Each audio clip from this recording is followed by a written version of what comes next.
আসসালামু আলাইকুম, সবাইকে ওয়েলকাম করব আমাদের ইনসাফ বারাকা কিডনি এবং জেনারেল হাসপাতাল চেম্বার থেকে।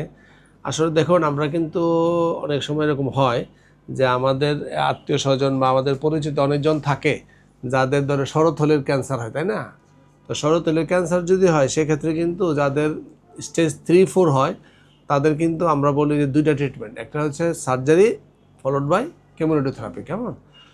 তবে আজকে আমাদের যে রোগী উনি কিন্তু, তোমার নাম কি জানো ডক্টর? আচ্ছা, ওর নাম হলো ডক্টর জান্নাত, সে আদির মেডিকেলে আছে। ও, তুমি তো ইয়েতে না, এফসিপিএস কমিউনিটি মেডিসিনে। তোমার বাবা না? আসলে উনি হচ্ছে এই যে আমাদের ডক্টর মিমের বাবা। ওনার যেটা হচ্ছিল শ্বাসকষ্ট ছিল, উনি কিন্তু স্মোকার ছিল না, কিন্তু ওনার ভয়েস চেঞ্জ ছিল, শ্বাসকষ্ট ছিল। তখন আমরা ওনাকে এফওয়েল করালাম, তারপরে সিটি স্ক্যান করলাম, শেষ পর্যন্ত ধরা পড়লো কি শরৎথলির ক্যান্সার, তাই না? তো শরৎথলির ক্যান্সার ধরা পড়ার পরে সিটি স্ক্যান আসলো কি যে স্টেজ 3, তাই না? কার্টিলেজ ইরোশন ছিল। এবং আমাদের তখন ডিএল করলাম, করে আমরা মাংস পরীক্ষা করার পরে আসলো কি স্কোয়ামাস সেল কার্সিনোমা। তারপর আমরা প্ল্যান করলাম যে ওনার যেহেতু আরও কোমরবিডিটি আছে, সেই জন্য আমরা ওনাকে, যেহেতু থাইরয়েড কার্টিলেজ ইরোশন ছিল, তো থাইরয়েড কার্টিলেজ যখন ইরোশন হয় বা ইনভলভ হয়ে যায় তখন আর কিন্তু সার্জারি ছাড়া কোনো গতি থাকে না। কেমন? আমরা ওনার সার্জারি করে দিলাম কয় মাস আগে, জানুয়ারি 13 করলাম। দেখেন এই যে এখন মাশাআল্লাহ উনি কত ভালো আছে। কেমন? এই যে আমরা ওনার এই শরৎথলিটা ফেলাই দিলাম, দিয়ে এইখানে আমরা ওনার রাস্তাটা বানিয়ে দিয়েছি। কেমন? নতুন করে আমরা শরৎথলি তৈরি করে দিয়েছি। কেন? এটা দিয়ে উনি শ্বাস নিতে পারে এখন। আর একটু ব্লাড আছে, আমরা সেলাই কেটেছি, তো এই জন্য একটু ব্লাড আছে, উনি কোপেটল খায়। হ্যাঁ, এটা ঠিক হয়ে যাবে। কিন্তু সমস্যা যেটা হয় যে অ্যাডভান্স ক্যান্সার যখন আমরা সার্জারি করি তখন কিন্তু রোগীরা কথা বলতে পারে না। কেন পারে না? কারণ শরৎথলি থাকে না। আমরা ওনার ইয়াতে একটা মেশিন বসাই দিব। আরও 1-2 মাস যাক, শুকাই যাওয়ার পরে তখন আমরা ওনাকে কথা বলার জন্য একটা যন্ত্র বসাই দিব। হ্যাঁ, এটাকে বলা হয় ভয়েস প্রস্থেসিস। কেমন? আর না হলে ওই বিদেশে এমন আছে, আমেরিকা থেকে পাওয়া যায় ওই যে ইলেকট্রোলারিংস, এখানে একটা যন্ত্র লাগায় কথা বলা যায়। কেমন? আচ্ছা, আমি তো কথা যন্ত্র দিয়েছিলাম ওনাকে, তাই না? হ্যাঁ, ওনাকে তো ভয়েস প্রসেস দেওয়া আছে। হ্যাঁ, কিন্তু উনি কি কথা বলতে পারেন এটা বন্ধ করে? হ্যাঁ হ্যাঁ, তো বলেন তো, কথা বলেন, একটা আঙ্গুলের নাকি কথা বলেন, এটা দিয়ে বন্ধ করে একটা কথা বলেন।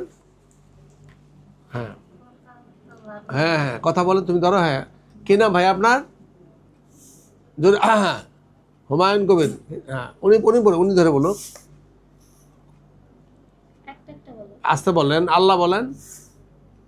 আচ্ছা, পাচ্ছে না, না যায়, কারণ ওনার এখন ব্যথা আছে একটু, কিন্তু হ্যাঁ উনি উনি কথা বলতে পারে তো না। তাহলে আমরা ওনাকে শরৎথলির পরিবর্তে আমরা মেশিন বসিয়ে দিয়েছিলাম, যেটাকে প্রস্থেসিস বলে। ওটা আমরা অপারেশন সময় বসাই দিই, আবার অন্য সময় পরেও বসাই, যেহেতু আগে আমরা বসাই দিয়েছি। কেমন? তো এখন উনি কিন্তু কথা বলতে পারে বাসায়, না? আচ্ছা, তাহলে কথা বলতে পারে। সুতরাং আমাদের কাছে খুবই ভালো লাগছে যে মিম আমাদের মতো ডাক্তার একজন, তার বাবার অপারেশন করে দিয়েছি, উনি মাশাআল্লাহ ভালো আছেন। আপনি কেমন আছেন? সবাইকে বলেন। হ্যাঁ, খুব ভালো আছে উনি। হ্যাঁ, শরৎথলির ক্যান্সার স্টেজ মানে T4 ছিল, 3 এবং হ্যাঁ T4 ছিল।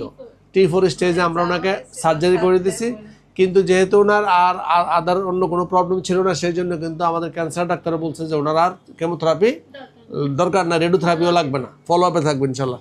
তো আপনি সবাইকে বলেন মাশাআল্লাহ ভালো আছেন। তাহলে আমাদের এইরকম যে এই যে লেরেঞ্জিকটমি, টোটাল লেরেঞ্জিকটমি আমাদের দেশে আগে খুবই কমই, মানে অনেক জায়গায় হয়, 2-1 জায়গাতে হয় না যে তা না। এবং আল্লাহর মর্জি, উনি হলো আমার 120 নম্বর কেস, 120। এরপর আরও 2টা কেস করেছি আমি আমার হাসপাতালে। হ্যাঁ, তো এই ভাল লাগে যখন আমার ক্যান্সারের রোগীগুলো ভালো হয়, সুস্থ জীবনযাপন। এবং আপনি নর্মাল জীবনযাপন ইনশাল্লাহ লাইফ করতে পারবেন। আমি 10 বছর আগে, 12 বছর আগে যে অপারেশন করেছি, 8 বছর আগে, ওরা এখনও সবাই ভালো আছে। আপনি সবই করতে পারবেন, কিন্তু মনে বল রাখেন। ঠিক আছে মিম? তো সবাইকে ভালো থাকবেন। আসসালামু আলাইকুম।